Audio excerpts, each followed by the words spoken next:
Oi, eu sou o Matheus Mendes, eu sou aluno da Estácio e estou cursando Letras em Inglês. E esse é o meu PCC de Fundamentos Teóricos e Metodológicos da Infância. Bom, o tema do vídeo é observar e coletar dados. No trabalho é pedido que a gente entre no site LabEdu e escolha 2 temas no qual a gente pudesse comparar com o tema 5 da aula. Eu vou fazer um resumo dos 3 módulos do tema 5 da aula para depois fazer a comparação. Bom, no primeiro módulo é discutida a importância do ambiente das instituições de educação infantil para o desenvolvimento das crianças.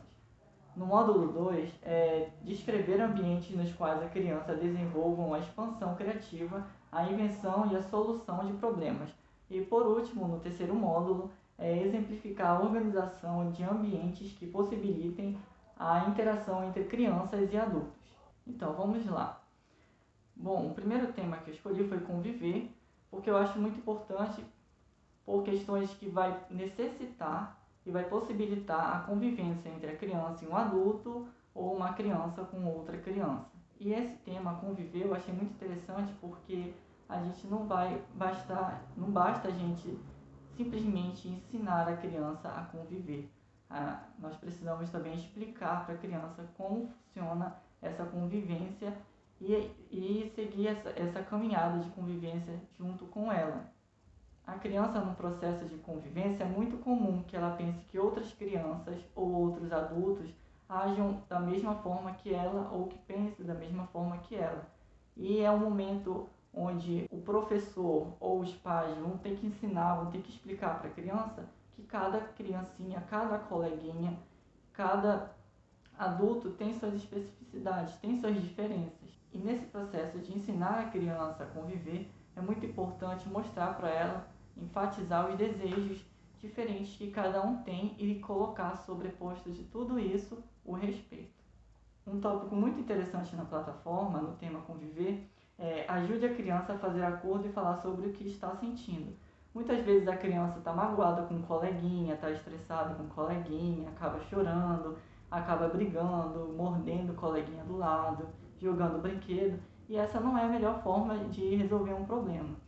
E nesse tópico é destacado que o tutor, o professor, os pais conversem com a criança e mostrar para ela uma melhor forma de solucionar algum problema.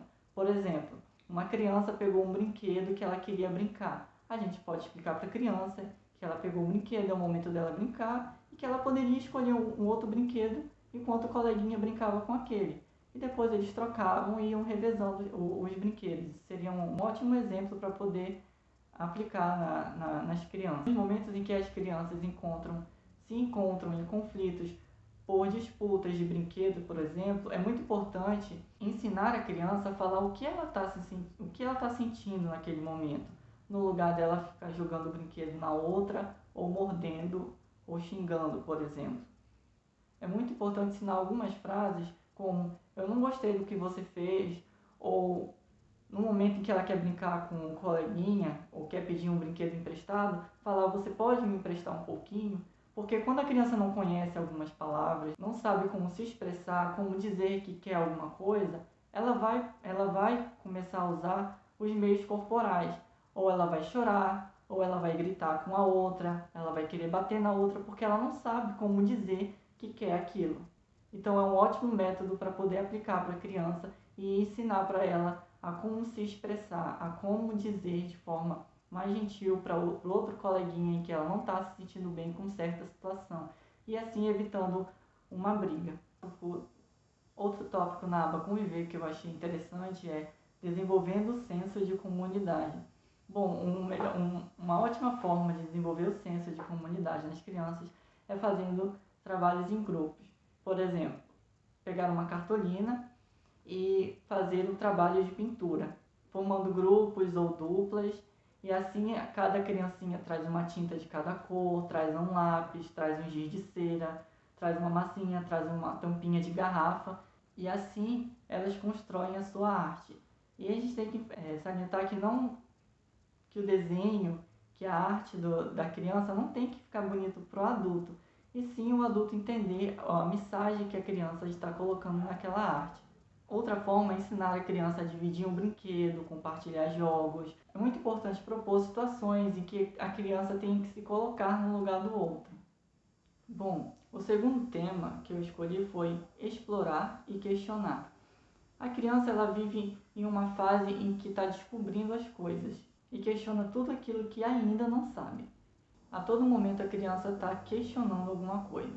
Por mais que ela não fale, ela guarda aquele questionamento para ela. Pode ser que ela fale no mesmo momento, pode ser que ela fale no outro dia ou até mesmo em uma semana.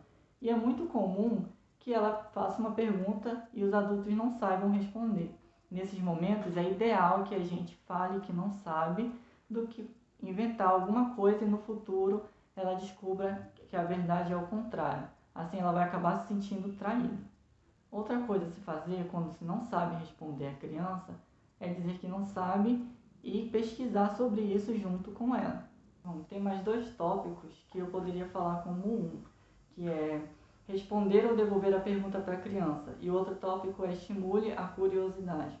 Bom, por exemplo, em uma sala de aula, no meio da aula uma criança pergunta onde moram os passarinhos. E a professora, em vez de responder, ela pergunta por que ela teve curiosidade de saber sobre isso, por que ela questiona isso. E assim, a partir daí, por exemplo, levar os alunos, tirar os alunos da sala de aula e ir até uma árvore e observar os passarinhos. E a partir disso, a gente vai estar estimulando a curiosidade do aluno. Ele vai querer saber onde o passarinho mora, porque todo dia, toda tarde, toda manhã, o aluno vai para a escola, a criança vai para a escola, ou ela sai de casa vendo os passarinhos nas árvores e ela quer saber onde o passarinho mora. E o professor pode fazer algum trabalho de observação. E o aluno, a partir de sua própria observação, ele vai ver que a minhoquinha que ele pega no chão vai ser para dar para os seus filhotes, que o graveto que o passarinho pega no chão vai ajudar a fazer a sua casinha. E a partir dessa descoberta do aluno, o professor aprofundar a explicação de onde o passarinho mora. O professor pode fazer algum trabalho, algum exercício em grupo com o tema de construir, por exemplo, uma casinha para os passarinhos e colocar nas árvores ou espalhar pela escola. Outra forma de instigar a criança a gente pode usar a partir dos próprios brinquedos deles ou delas para poder fazer esse questionamento. Por exemplo, a gente pega um boneco, uma boneca da criança e falar que vai dar banho nela. E perguntar para a criança por onde a gente lava primeiro. E aí, a partir disso, a gente vai ensinando as partes do corpo, por onde a gente vai lavar primeiro, por onde vai lavar por último. E a criança vai tendo conhecimento do seu próprio corpo. Algo muito interessante. Esse foi o meu PCC de Fundamentos Teóricos e Metodológicos da Infância. E obrigado a você por ter assistido até aqui. Tchau!